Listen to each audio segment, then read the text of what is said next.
오늘의 기사 브리핑입니다. 윤석열 정부는 새해부터 영유아를 키우는 부모에게 소득이나 재산과 관계없이 부모급여를 지급한다. 만 0세 아이는 월 70만 원, 1세 아이는 35만 원을 지급하기 시작해 2024년부터는 이를 각각 100만 원과 50만 원으로 인상하기로 했다.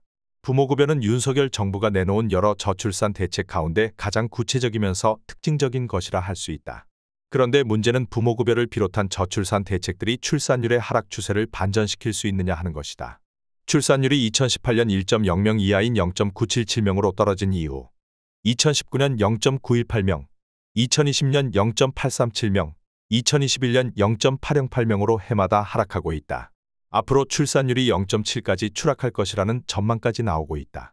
필자는 이번 대책이 기존 정책의 연장선에 불과하기 때문에 출산율 하락의 물줄기를 바꾸기에는 역부족이라고 본다. 노무현 정부에서 문재인 정부에 이르기까지 저출산 정책은 모두 경제적 비용을 경감시키는 데 초점을 두었다. 아이를 키우는데 돈이 많이 든다면서 정부가 바뀔 때마다 보조금을 조금씩 늘려왔다. 그 돈은 자녀 출산을 유도하는 인센티브 역할을 하지 못했다. 어쩌면 2007년 대통령 선거에서 신혼부부에게 1억 원 제공이라는 허경영 후보의 공약이 더 효과적이었을지 모를 일이다. 지금까지 저출산 대책은 선진국의 흐름과는 본질적으로 달랐다. 선진국들은 여성들의 사회 진출이라는 시대적 변화라는 토대 위에서 대책을 마련했지만 한국은 자녀 출산과 양육은 엄마의 몫이라는 가부장제의 틀에서 양육 비용을 지급하는 데 급급했다. 비용을 지급하는 것이 정치적으로 펼치기도 좋고 효과도 크다. 제1차 저출산 고령사회기본계획 2006에서 2010을 살펴보자.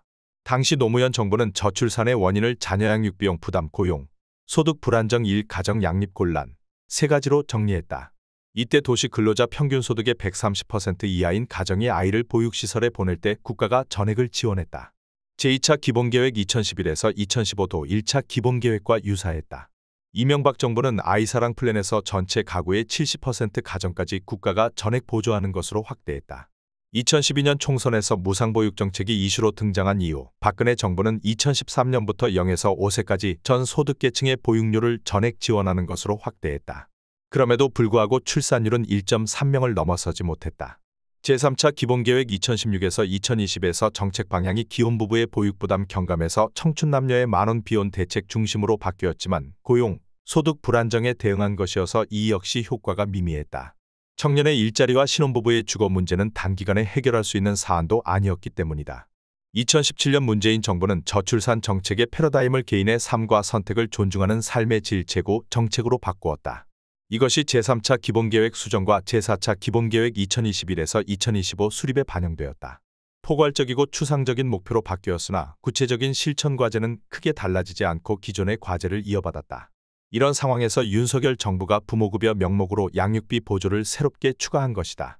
4차례의 정부가 16년에 걸쳐 실시해왔던 저출산 정책과 크게 다를 바가 없다.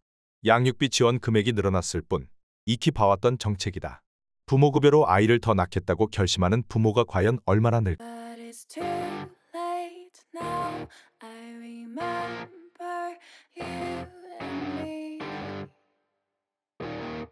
And how careful